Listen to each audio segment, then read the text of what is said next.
Hello and welcome to another show and tell. We have Rubber Stamp Madness issue number 72, volume 14. More importantly, November, December 1993. I just say more importantly because I have no idea what the volume means here. Cover price is $4. I think most people that used to get Rubber Stamp Madness had a subscription, but you might have bought it at your local rubber stamp store as well. I don't think these were sold in kind of chain stores, not at this kind of tabloid size right here. But this is kind of one of those transitional formats here. The other, I think this is a little bit smaller than the really big kind of newsprint tabloid size that came always folded up. I'm guessing, God, I don't know, this is in really good shape if it came through the mail just as is. So I don't know. But around this time right here, 1993, is about the time that I started Stampscapes. I started selling stamps in mid 93, kind of with the first preliminary releases of Stampscapes. I really considered 1994 to be kind of the full year, but right around this time right here is when, Stampscapes was being, I don't know, kind of born, I guess you could say. All right, so this is I see right here, Hoffaker, or if that's how you pronounce her name, but I think her name was Janet Hoffaker or something like that, but she was a really good scenic stamper back in the day, and I remember seeing her pieces. She used some of the Stampscapes images later on, but these are my columns right here, two of them at least, and my marble floor. And if you've seen some other videos of mine, I'm guessing this angel right here is probably a Marks of Distinction angel. I don't know, that's the company that, the one that I know of that made gigantic stamps, real similar probably to the sizes that these types of copyright-free illustrations were being presented in those books. They came in by Dover. But anyways, really great cover here. And later on, they started having kind of the theme noted on the side. I don't know what this one is. Oh, I guess this is Happy Holidays. But here's some angels in here. So, or another angel right here. I don't know. Maybe the theme was angels then, I guess, huh? Well, let's take a little flip through here and take a look and see what some of these different companies are here.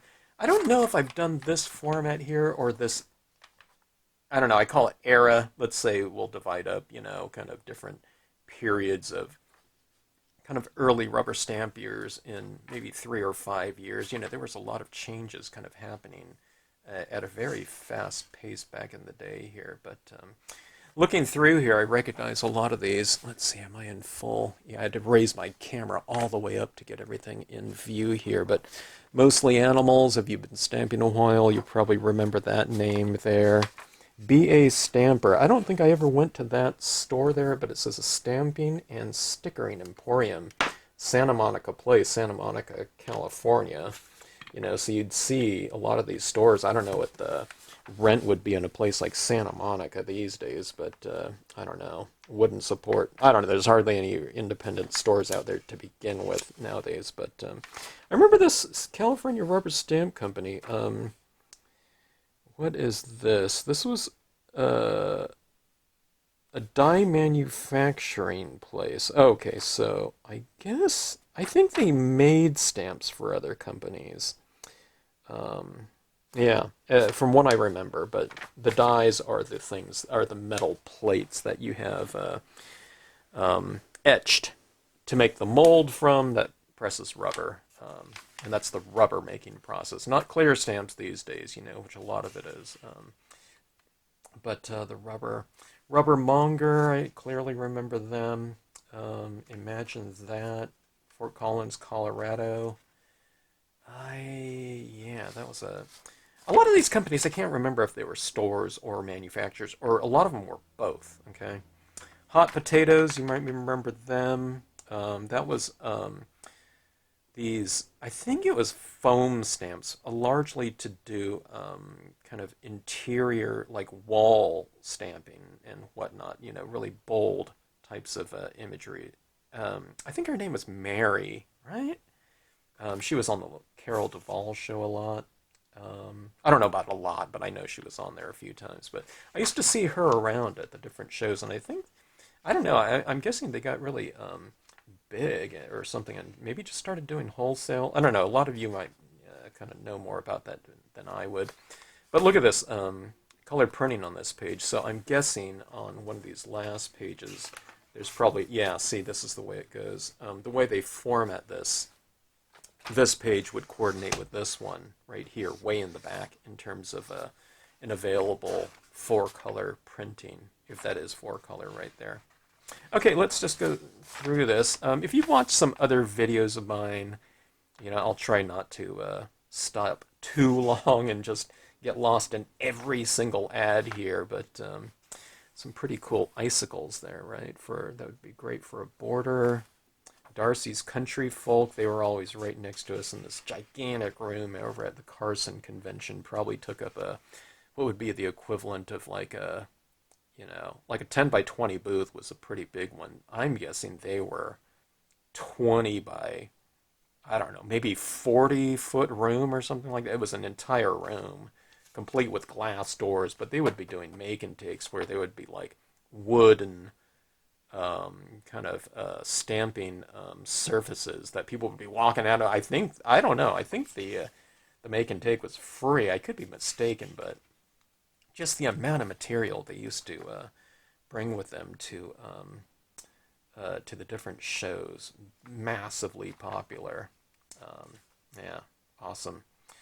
Look at this, Rubber Stamp Heaven, Diva Rubber. All right, let's go along here. Check this out right here. This is interesting right here. This is a two-color Stampin' Up ad right here. So not as gigantic as they became. I'm guessing, if they were as big as they became, they'd be doing, I don't know. Stamp Barber always got the back cover, but a place like Stampin' Up probably would have had like the full interior, like opening spread, full page ad right here. So Stampin' Up, I don't think they advertised in these types of magazines over time, so I don't know how long they were in Rubber Stamp Madness, but when you're getting off the ground, if you weren't in Rubber Stamp Madness, I don't know, you weren't advertising to your kind of targeted audience, because pretty much, I don't know, if every rubber stamper didn't have a subscription or bought this magazine, they at least bought it once in a while, I would think. And the magazine didn't come out every year. I think what was it, once every 2 months or something? At this point in time, I don't know. It might have been 3 months or something like that.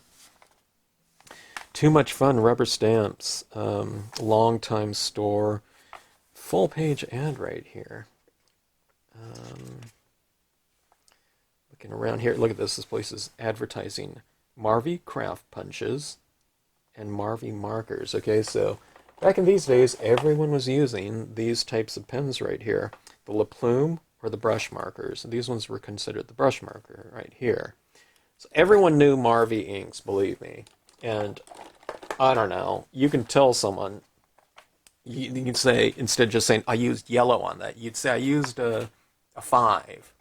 Or I used is this 43 right here? Yeah, all right. 43, I can't see these days. 43. See, this is what color is this? Brilliant. Yeah, I don't know. Everyone knew things by the colors, so you can be very specific. I used a number 10 blue, or I used a number 10, which is light blue instead of just the dark blue, or something like that. So everyone knew Marvy speak and whatnot, and the La Plumes with the double-sided kind of smaller tip ones, the fine tip and the brush tip. But those all came, those were all, with the same ink colors, and then later on, you had the Marvy Matchables, which matched the inks of the pens there. So still around, you can still get your pads.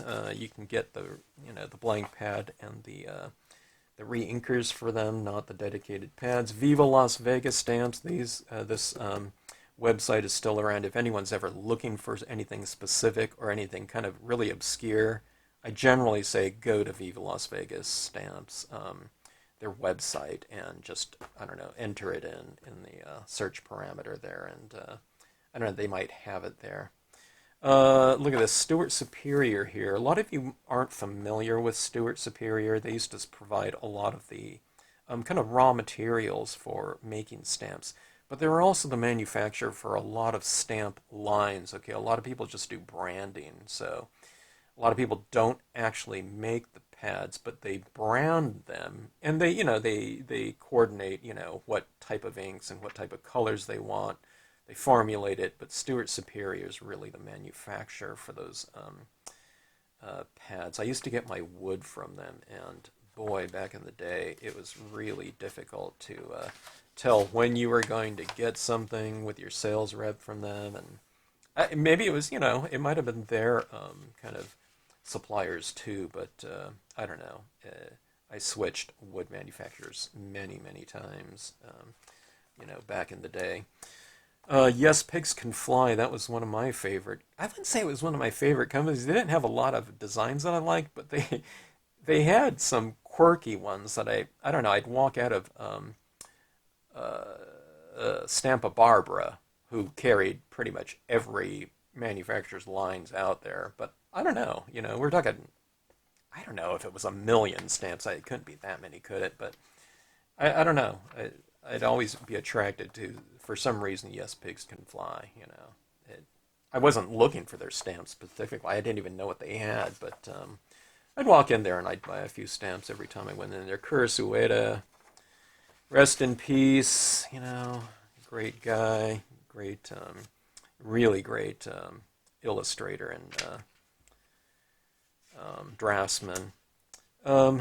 Yeah, Pink Ink. I remember that name. Stampa Cadabra, one of the first manufacturers of rainbow pads. That's them, right? Yeah, Stampa Cadabra. Yeah.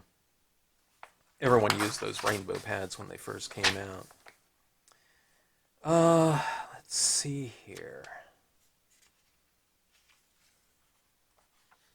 Some cool looking scenes here.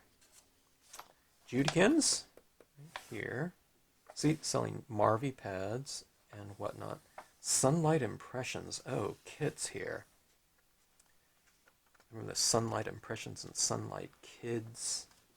Okay, so this is one of my first ads here. Okay, I just did black and white, but this might have been my second or third ad back in the day.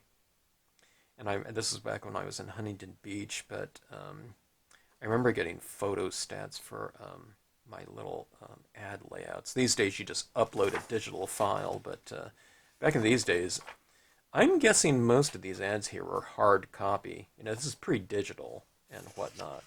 So computers were out there, of course, but doing this heavy types of graphics, like even like a black and white image like that, it kind of wasn't happening. So going down and getting these photo stats at kind of graphics houses was necessary. A lot of these things are just kind of typewritten, printed out, lasered, printed, whatever, prints.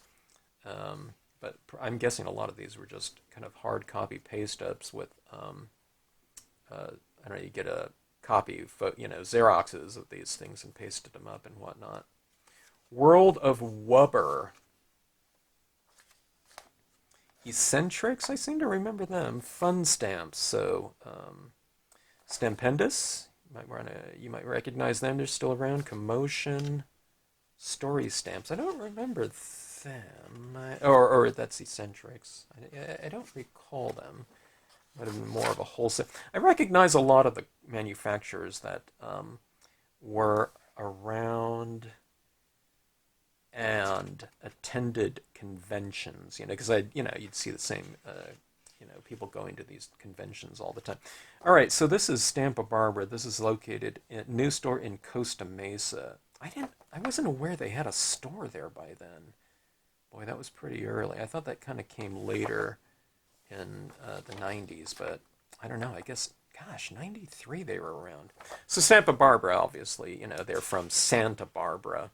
But then he had a store in a place called Melrose, which is in L.A., and then, farther south, probably about an hour away or so in Costa Mesa, in a place called South Coast Plaza, one of the biggest, malls, period. And this was a wing on the of the mall, not connected to the main mall.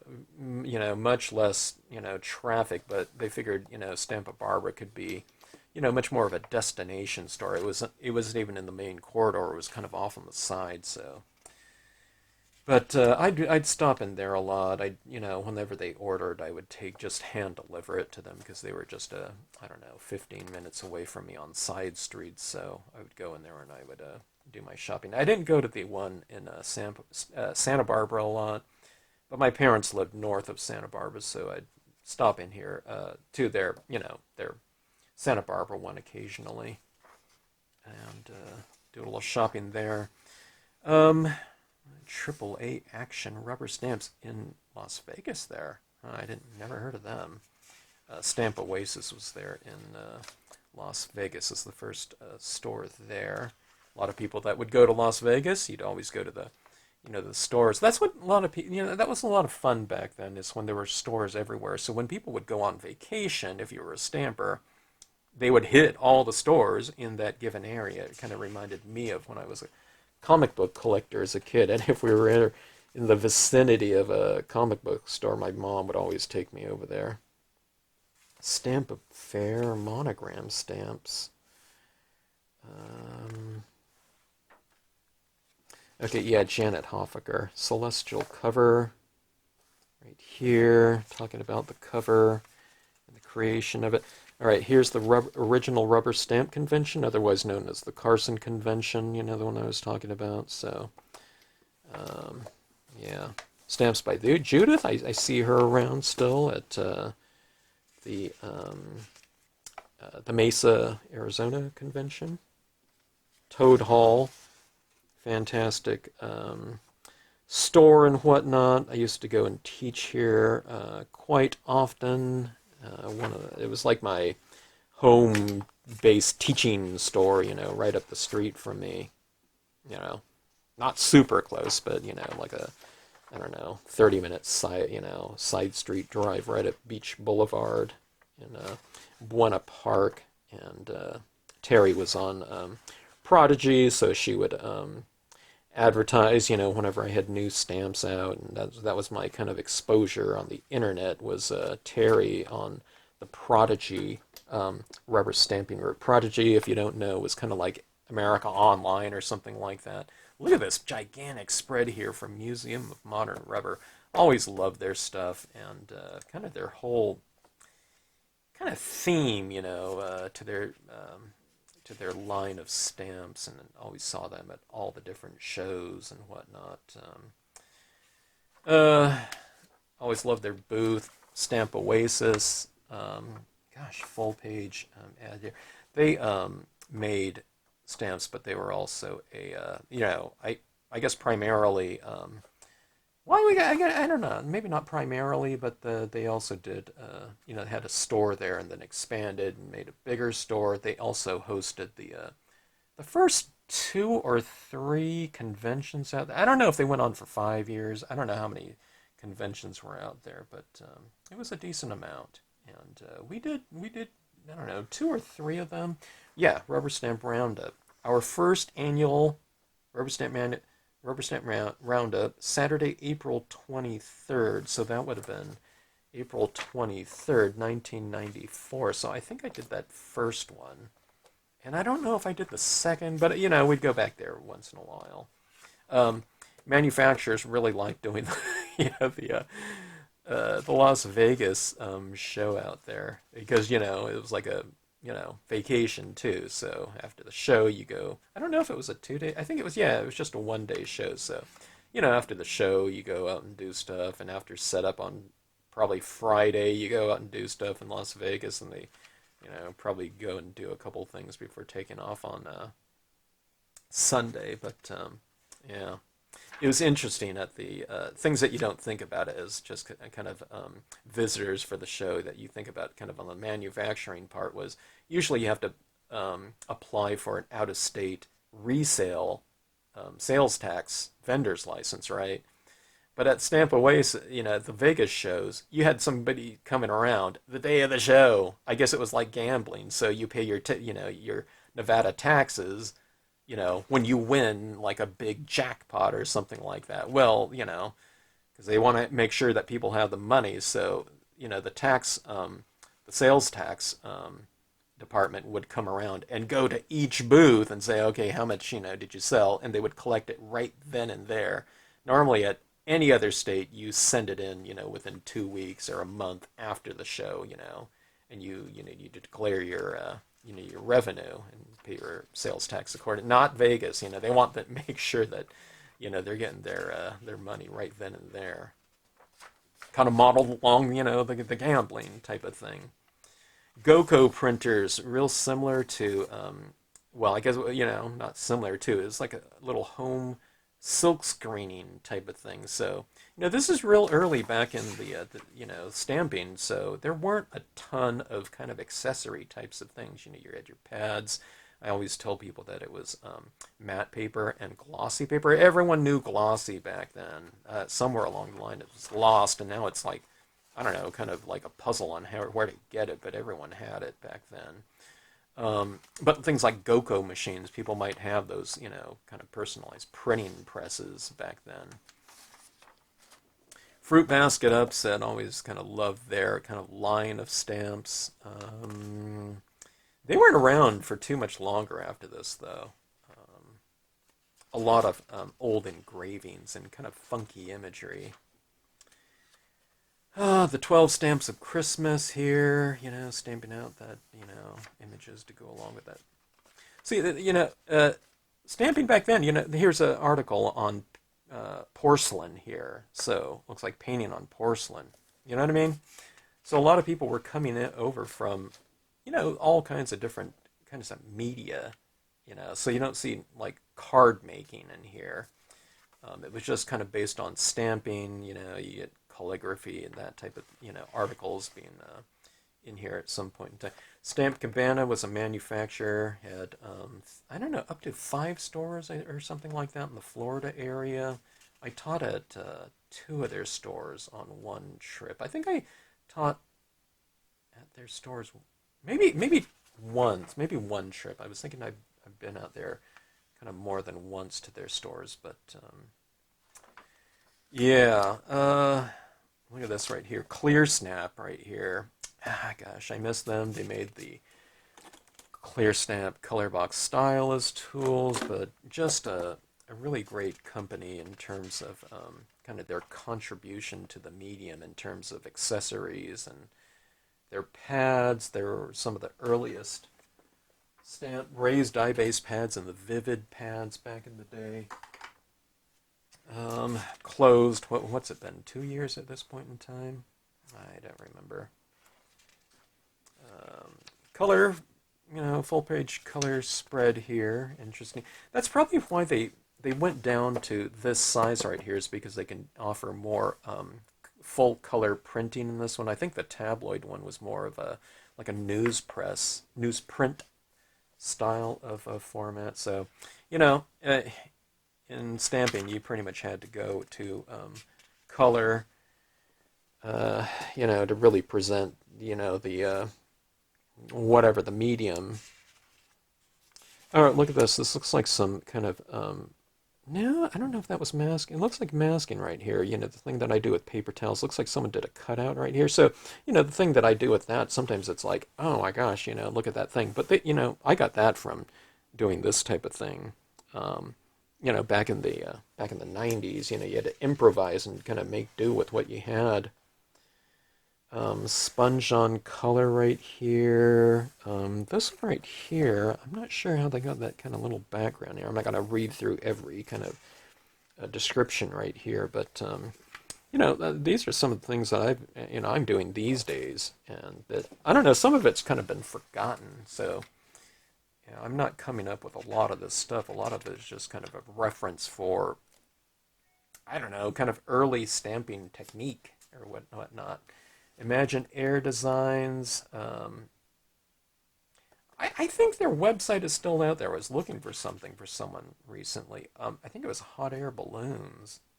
And I think, I don't know, you can kind of get in touch with them if you're looking for like aeronautical, like detailed, accurate planes and stuff like that. That guy had a love for, aircraft of all sorts and accurate ones too. Um, Art with a point. A lot of postal types of things like this. They're talking about Dick Blick, art supplies here. Pearl, Fine Arts, Arts Connection, Daniel Smith here. Heirloom Productions always did a lot of their shows. Look at this right here. This is uh, San Francisco, okay? And did they just retire? I don't know. I can't remember. But the Stamp Art Gallery. Uh, I I need to get in touch with them to see if they have a bunch of photographs of their um, rubber stamp art gallery.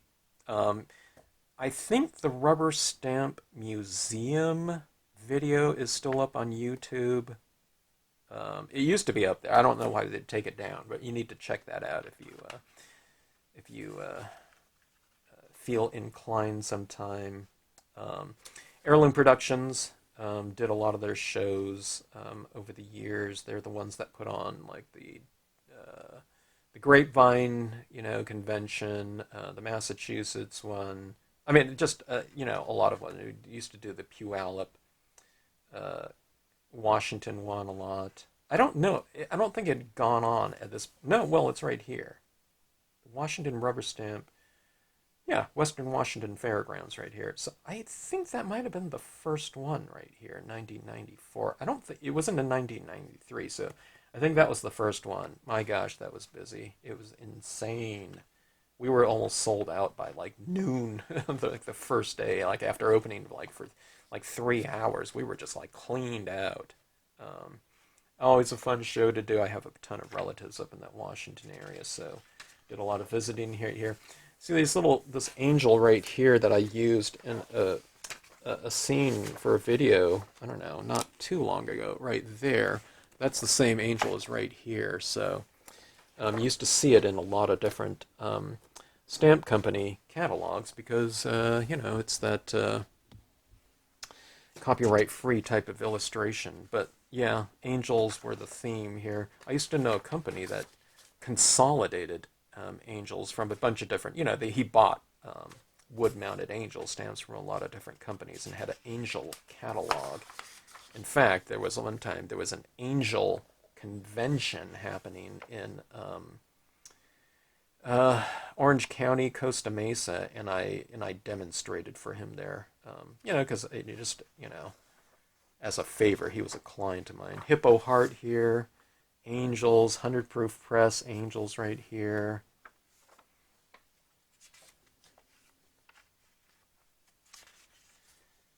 Calendars, Hamilton Arts. That's probably oh, there's one of my stamps from a Stamp of the Hand, now in Nature Set number 1 or 2, but that's a little strip of my little tree-lined hill type of thing. Shutterbug. What's this one about? Oh, some people visiting Rubberstampmadness, the headquarters. AC Doocy, Southwest Stamps, the Stamp Seller, Image Encore, Alex Stamping, Gumbo Graphics, one of my favorite companies, Penny Black, of course, still around.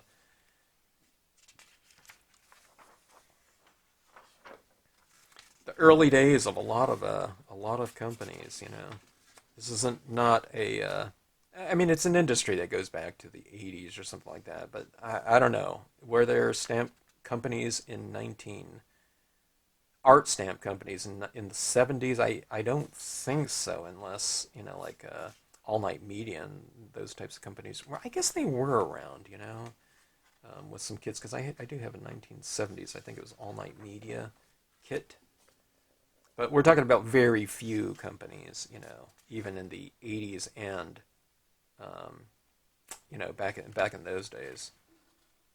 I don't know if there were 50 companies in the early 80s. Posh Impressions. Look at this. She has a video at this point in time. 80 example packed minutes. Okay. VHS, of course. Artworks. Galactic Graphic. Wow. I haven't heard of them. Stamp Peddler Plus. Carried our stamps. Stamp and Doodle.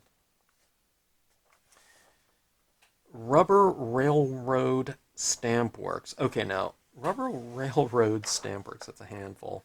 I believe that was Gumbo Graphics, and I believe that was his train kind of company right there. Rubber Poet, yeah, Utah. Arizona Stamps 2. Here's that C-Spot Run. Okay, they're just showing that image right there. That was a stamp store right in the farmers market, the world famous farmers market. It's like a big tourist spot in LA. A lot of locals would go there too, for farmers market types of stuff. But there was a lot of food stands and stuff there. A really great place to go and visit. It wasn't just tourists. You go there as like a locals would go there too. I wasn't a local, lived in LA County, but it was kind of fun to go over there and walk around and just to get different foods from different places. But a booth in the farmers market these days, my gosh, how much rent would that be these days? Ornamentum, always loved their stuff. Paper Post, she created a lot of those stamp designs from Stamp of the Hand, any kind of the like the pears and all that stuff that became really gigantic and big were done by Sue Nan Douglas, that had Paper Post, the store out there. Portfolio, I think, am I mistaken? Did they used to make some of the stamps for Stamp of Barbara here? But anyways, we're getting into a lot of, little things right here. Catalogs in review. You would submit your new catalog to Rubberstampmadness if you wanted them to review it, or to kind of make note of it in that section right there. I'd have to think that a lot of people were submitting kind of new catalogs, so they couldn't get around to everything. I can't imagine, or I don't know, maybe they did. Here's a little blurb, kind of a smaller review. Rubber Baby Buggy Bumpers, Pit of Rubber, Quarter Moon. She was the one that put on the stamp conventions up in the Bay Area, San Jose show, and a few other ones. The Sacramento show, and I think they did some other conventions out of state too, out of California. But Stamp of the Hand kind of took that over at one point in time. Toy Box, used to see them at every convention, kind of, in the California area. What is this? Create a pad art system, Arrow Art. Okay, so you make your own pads back then. All right, so they were probably an industrial type of ink company, just like Ranger was, and then they got into the the crafting market. But I think Ranger was like industrial types of inks before that. So I'm guessing that's what this place probably was too. You got people kind of dabbling it. I don't recognize their names, so I don't think they did it for very long, unless they changed their name or something like that. The Paper Source, you might remember them. I think they had a bunch of, was it them that had a bunch of kind of retail outlet stores, and whatnot? What is this? Ivory Coast. Oh, those alphabets. Ivory Coast was really known for these alphabet sets right here. So tons of Ivory Coast alphabet sets. I used to see Stamp of the Hand carrying them at their different stores. I don't know, they were here and gone, so I don't know what happened to them.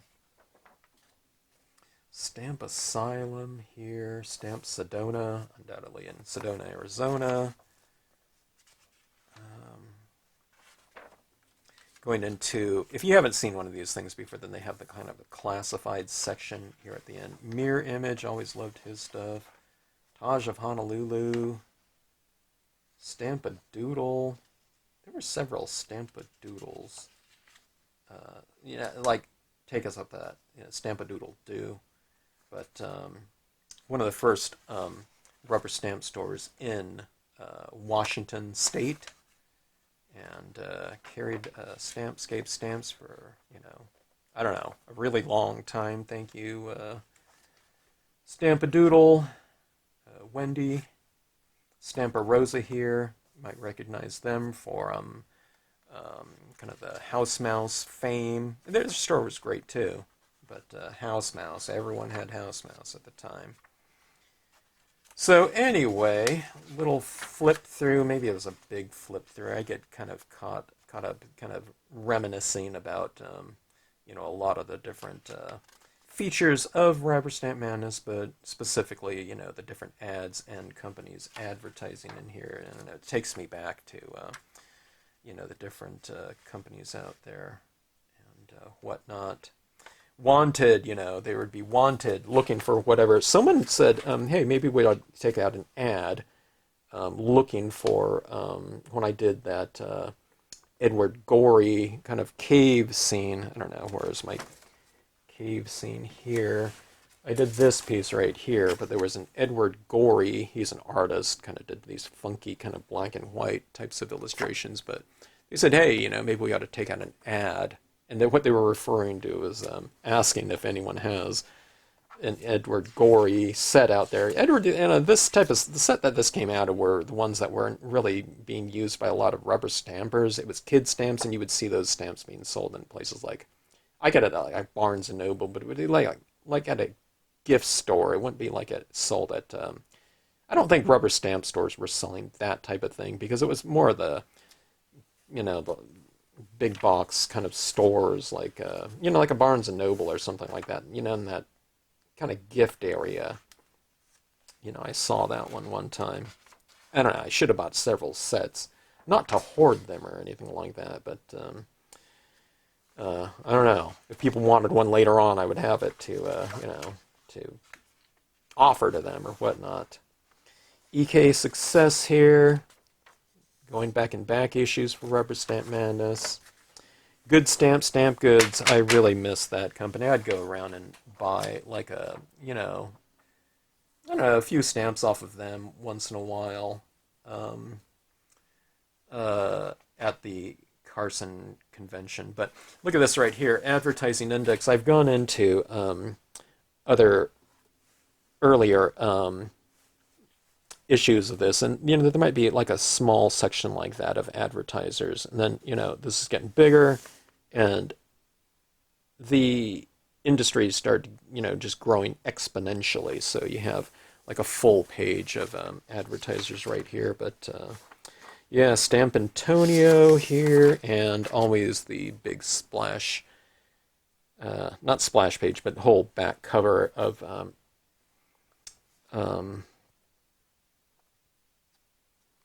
Stampa Barbara. Sorry, I'm looking at these things right here.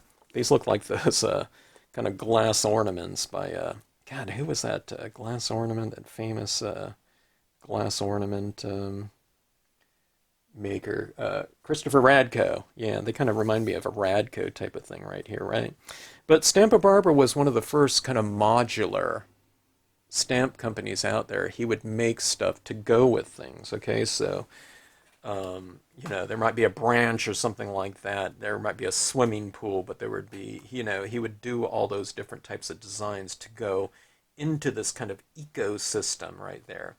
So that, I just kind of took that, type of modular system idea and applied it to nature stamps, and coming up with a scenic stamping kind of genre there. But there used to be a bunch of kind of disparate, types of images that you can kind of put together from different companies, and I just kind of did it all in one kind of ecosystem at this point in time. So, but Gary, he really thought ahead and kind of put things like this together. But see, these ornaments like this, these kind of just balls like this, you could put things on them, right? And then he was also doing them in different sizes for perspective there. So just a really, you know, big force in rubber stamping at the time, and really great professional level illustration right here in terms of the quality of kind of rendering going on. All right, so anyways, boy, these go into long videos here. If you've managed to stay here this long, you probably, I don't know, you're probably a long-time stamper or whatnot. But taking you back there, thanks for staying with me and going through this little flip through with me. All right, thanks for watching.